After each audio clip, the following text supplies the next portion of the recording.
يا عبادي الذين آمنوا إن أرضي واسعة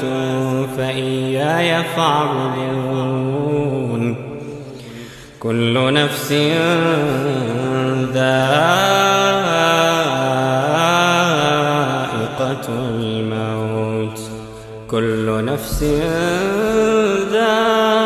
ذائقة الموت ثم إلينا ترجعون والذين آمنوا وعملوا الصالحات لنبوئنهم من الجنة غرفا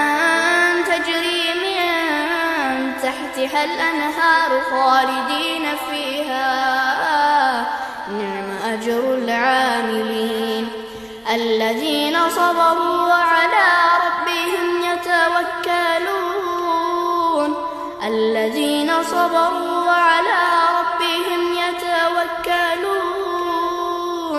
وكأين من دابة لا تحمل رزقها الله يرزقها وإياكم وهو السميع العليم.